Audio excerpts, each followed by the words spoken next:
Il y a une grande nouvelle qui va chambouler pas mal de micro-entrepreneurs, notamment les livreurs Uber Eats, à partir du 1er mars 2025. Donc je vous explique un petit peu actuellement, pour les prestations de services depuis le 1er janvier 2025, c'était 37 500 € pour les livreurs Uber Eats. Donc il ne fallait pas faire plus de cette somme-là en 2025 pour ne pas passer le seuil de la TVA. Donc ça restait assez raisonnable pour pouvoir en vivre.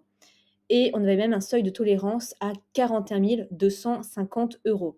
Le problème, c'est que depuis quelques jours, à cause du Premier ministre, le seuil de TVA va passer à 25 000 € pour tous les corps de métier pour la micro-entreprise. Que vous soyez en vente, en prestation de service, peu importe, c'est 25 000 € pour tout le monde.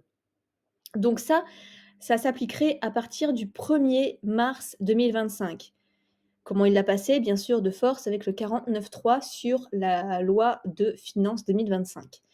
Actuellement, quand je tourne cette vidéo, on est le 6 février 2025, c'est toujours en cours de discussion, mais malheureusement, il y a de grandes chances que ça passe.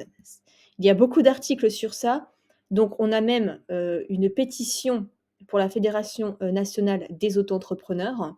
Donc vous pouvez signer la pétition si vous le souhaitez. Dans tous les sites d'actualité, on ne parle que de ça. La franchise de TVA qui était abaissée à 25 000 €. Donc 25 000 € par an, ça représente quoi? Ça représente, pour un livreur, 2 083 € par mois qu'il doit faire au maximum pour ne pas passer avec le seuil de TVA et devoir encore plus d'argent à l'État. En sachant, OK, il doit faire, on va dire, on va arrondir à 2 000 € par mois. En sachant que c'est du brut, on va dire, parce qu'il a encore 21 % d'URSSAF à déduire. Il a aussi les frais d'essence parfois, l'entretien du moyen de transport. Honnêtement, ça fait moins que le SMIC. On va prendre un exemple. Pierre, qui jusque-là, en 2024, était sans TVA, sans toutes ces lois, il faisait un revenu annuel de 30 000 € en tant que livreur Uber Eats. Les charges sociales, 21,2 %. Donc il devait payer à l'année 6 360 €. Donc il payait soit par mois, soit par trimestre à l'URSSAF. Donc en net, finalement, il lui restait 23 640 €. Maintenant, prenons Pierre, un peu plus triste, qui fait toujours 30 000 €, mais il est en 2025. La loi, on imagine qu'elle est passée, et il dépasse même le seuil des 25 000 €, on va dire en octobre 2025. Voici ce qu'il devra payer. Il devra payer la TVA sur les 5 000 € qui seront dépassés à partir du mois d'octobre. Donc, imaginons qu'il fait 2 500 en novembre et 2 500 en décembre, donc 5 000 € en tout qui dépassent. Il devra 20 % de ces 5 000 €, soit 1 000 € directement à l'État.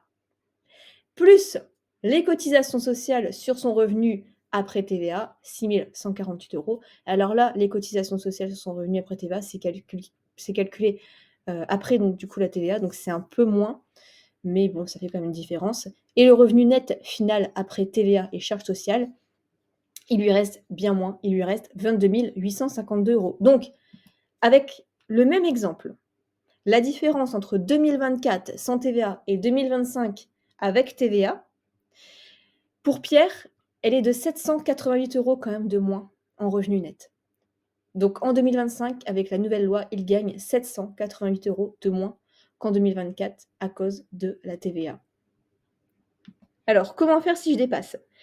Eh bien, il va falloir faire 2 grandes manipulations. Premièrement, c'est avoir ton numéro de TVA intracommunautaire pour faire les factures. Donc comment tu l'obtiens? Tu vas sur le site des impôts et tu te crées un compte pro et tu demandes ton numéro de TVA intracommunautaire. Deuxièmement, il faut avoir un logiciel de comptabilité. Alors moi, je vous recommande Indy, puisque c'est gratuit et ça récupère vos transactions, ça envoie, il me semble, automatiquement à l'URSSAF ce que vous gagnez. Enfin, ça fait directement pour vous la procédure. Vous n'avez rien à faire chaque mois, chaque trimestre, c'est eux qui déclarent pour vous. Et aussi, il détecte la TVA. Il classe vos transactions dans les bonnes catégories, etc. Donc en plus, c'est gratuit. C'est le numéro 1, le logiciel numéro 1 pour les micro-entrepreneurs. Je vous mettrai le lien dans la description. Alors, quelques petites astuces. Ce que vous pouvez faire si vous êtes éligible, c'est demander l'ACRE. Pour payer en fait que 11 % d'URSSAF la première année, ça vous permet un petit peu de récupérer un peu ce que vous pouvez ainsi. Par contre, l'ACRE, c'est seulement si vous commencez votre micro-entreprise. Si vous n'avez jamais demandé l'ACRE les 3 années d'avant, C'est seulement pour ceux qui ont entre 18 et 25 ans ou ceux qui sont en recherche d'emploi. Donc si c'est votre cas et que vous voulez créer votre micro-entreprise pour devenir livreur Uber Eats, demandez l'ACRE pour payer moins cher. Je mettrai le lien pareil dans la description pour pouvoir demander l'ACRE avec Legal Place. Ensuite, si tu es proche des 25 000 euros, fais tes calculs. Par exemple, si tu es à 24 500 euros en novembre, réfléchis à ralentir pour éviter de basculer en TVA en décembre. Voilà malheureusement pour cette nouvelle qui va ralentir beaucoup les micro-entrepreneurs. N'hésitez pas à partager cette vidéo pour que tout le monde soit au courant, signe la pétition et puisse s'adapter au mieux. Malheureusement, parfois on n'aura pas le choix.